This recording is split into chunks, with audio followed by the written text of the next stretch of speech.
let's use his own spells against him. It's Magnus versus Hikaru, El Clasico, titillating Tuesday, and Magnus Carlsen is up to his old tricks, using the spellbook against Hikaru by going full B3 Cowboy. Will it backfire using Hikaru's tried and trusted favourite, or will it clinch him the titled Tuesday tournament? One of these two guys wins the entire event. It was played today, 16th of December. Let's dive in. Hikaru takes the centre. Magnus hits the chocolate slide. Knight's developing, and with the bishop on f5, many setups of course, Magnus abandons these e3 ideas or c4 and goes for this setup. Pawns on light squares.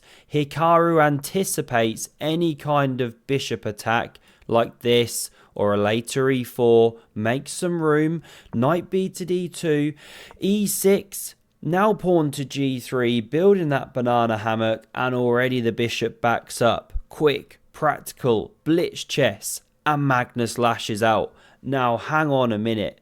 Are you not just sacrificing an entire pawn? Takes? What's your point after knight takes? Well, this is it. You chop everything off, something like this, and then take on g7, the sting at the end of the tail. I even click deeper and deeper and deeper because both sides can win pawns, and then it goes on and on and on because you can lose a rook but gain a rook. I mean, it's utter madness.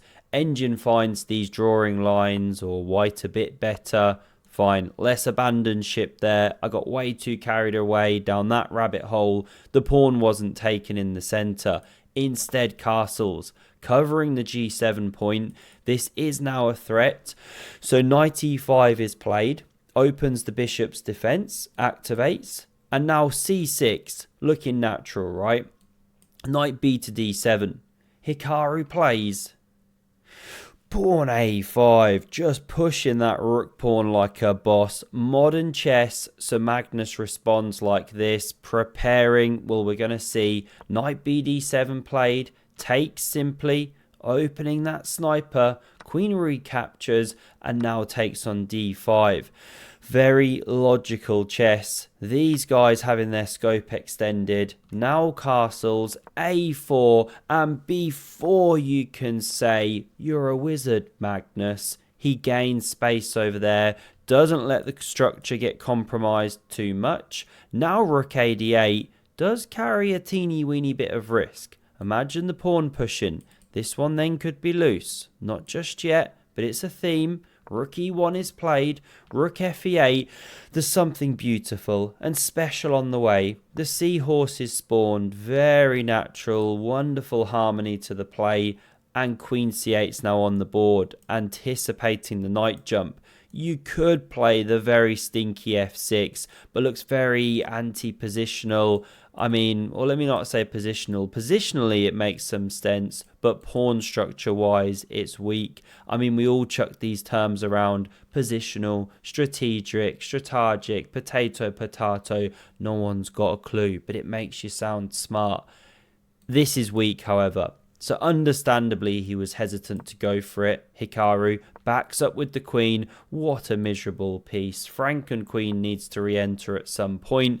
And you can play solid here. c6. The problem, you're very passive. And white's got the ideas, the plans, slow expansion, stuff like this. Magnus position, squeezing on the you know what. So Hikaru lashes out with pawn to b5. He plays it with gusto, kicks away the knight. Now maybe he thought he could get in c5. And you're doing all right. Really undermining that structure. Squares covered. You're all good. But the problem is this. Queen h5 also strong. This wasn't played. This isn't the game. But it's good for white, because when the knight goes, this is the structure that you landed with. What a bishop, what a c6 square, what a passed pawn, what a monster here. White's killing it. So no c5. Hikaru goes bishop f6. But anyway, the explosive c4 is played by Magnus. Technically best is giving the bishop pair, and then trying to play that position. I think the knight goes to f6. I forget, but who wants to give up their bishops? You want to go for play. So we see takes on c4, pawn recaptures, the knight stumbling back, very miserable, and now one of the most glorious sights in all of chess. The rook tangles on the board. It begins to shake as once more we enter that beautiful parallel universe where Hans Niemann and Hikaru Nakamura are the best of friends.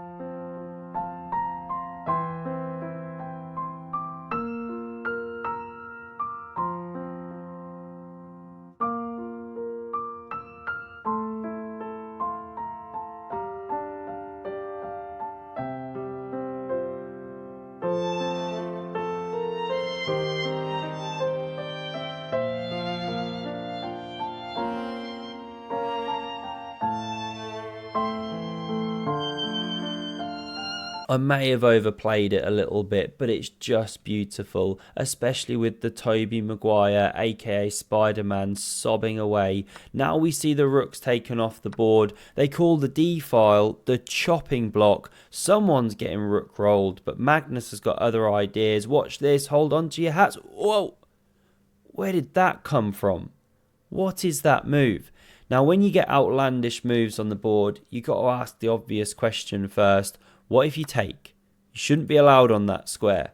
Okay, then you take here. Not just check, but mate. And the fact it's mate is why also you can't go check, takes, now takes, because you still get mated. Branked. Back ranked. What if then, after takes, this was the game, you try this. Now this wasn't played, but it's a really cool little move, top move. And this is something how the line can go. It's the best way to fight. Different game. Blah de blah de blah. Something like this. White emerges better. Pass pawn. Bishops. Okay. Not played. Missed. Magnus did consider the move. He sees all like a mighty monster with a million eyes, as Mickey Adams said about Kasparov once. Pawn still defended from this attack here, but now b5.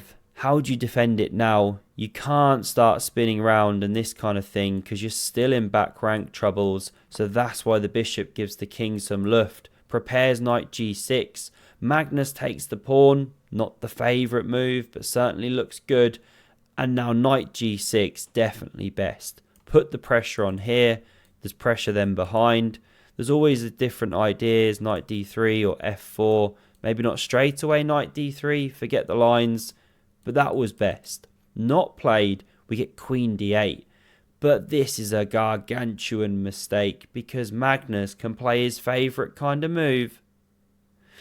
Queen a8, swapping the queens. This is the game. Few of his fans start bleating because it's Pawn-ageddon over there on the queen side. Here's the wonderful design we did on the Pawn-ageddon shirt. Love the colours, love the pawns crashing into the earth. Check that one out in the shop if you do like it. Or go for something a bit more plain. Chess speaks for itself. Loads of options coming soon. Hope you're enjoying it. I'm really enjoying making them. Now we see this bishop head in to stop the a4 push.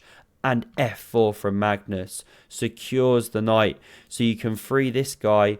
Watch why. Knight f5 and bishop c3. They see these plans so quick. This is why he supported the knight. Bishop c3 so he can attack the base of the chain. Or there is no chain. Just attack the pawn simply. Pawn attacked. Best move. Now what to play? Well, you could do this. Then this. Then this. Then this. And the problem is the pawns, all of them, but let's say the B pawn especially, running too fast. It forces black to give a piece, one piece or other, and then you win the endgame a piece up. So we didn't see takes. Hikaru rolls the dice with this one. Bishop takes on c7. Now the knight takes, and Magnus plays a move here that ends the game, but it shouldn't have. The move he should have played is knight takes. Bishop takes, roll the pawns. And you just can't fight against this. Again, you've got to give a piece. And this is just a lost endgame. Let's stop there. Running it back. No takes. Immediate pawn b6. Hikaru resigns. But he shouldn't have resigned. He should have taken. Bishop takes. Magnus spotted this. You're winning a pawn because there's no a4 or takes. And if you're winning a pawn, you're now keeping drawing hopes alive because you've got an extra pawn. They're all on the same side of the board. Yes, you're a whole piece down, but there's possible options here to draw if you can swap off pawns. This is the key. But missed. Hikaru resigns the game. And with this, Magnus not only wins this game, but the whole of Titled Tuesday. Did it with a real dirty flag against Alexander Grischuk. Certain people wouldn't have enjoyed it, so I enjoyed it all the more. Thanks very much for watching. Have a look at the video on screen if you want some more epic chess. In fact, I'll link the video from earlier. Ali Reza, Hikaru. It's been a bit buried by the algorithm, but it's a great little game there. Nice contest in the Tech Mahindra League, Global Chess League. Thanks a lot. See you soon. Cheers.